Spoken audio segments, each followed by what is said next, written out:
ప్రజల తిరుగుబాటు తట్టుకోలేక బంగ్లాదేశ్ ప్రధాని పారిపోయినట్టు తెలంగాణ ప్రజల తిరుగుబాటుకు రేవంత్ రెడ్డి కూడా పారిపోవాల్సి వస్తుంది. వరంగల్లో జరగబోయేది బీఆర్ఎస్ పార్టీ రజతోత్సవ సభ మాత్రమే కాదు, రేవంత్ రెడ్డి మీద తెలంగాణ ప్రజల తిరుగుబాటు సభ.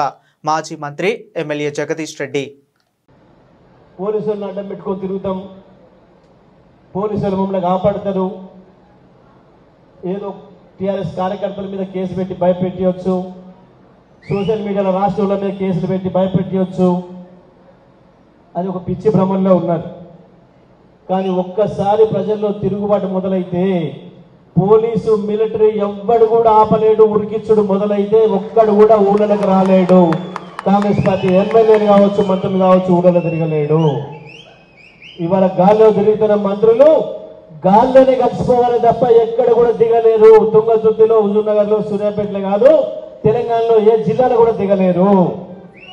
చరిత్ర చాలా సందర్భాల్లో చెప్పింది ఈ విషయాన్ని. మొన్ననే చూసినాం మనం.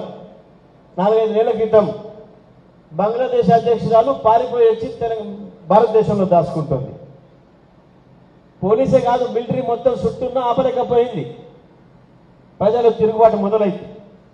అగో ఇవాళ ప్రజలు మా తిరుగుబాటుకు సూచనగా వరంగల్కు చేరాలి, కేసీఆర్ దగ్గరికి చేరాలి అన్న పద్ధతిలో ఉన్నది. వాళ్ళ తెలంగాణ ప్రజలు ఆలోచిస్తున్నారు. వరంగల్లో జరిగే సభ బీఆర్ఎస్ రజతోత్సవ సభ మాత్రమే కాదు, కాంగ్రెస్ పార్టీ ప్రభుత్వం పైన తెలంగాణ ప్రజల తిరుగుబాటు సభగా మారుతున్నది. ఆ పరిస్థితి వస్తుంది.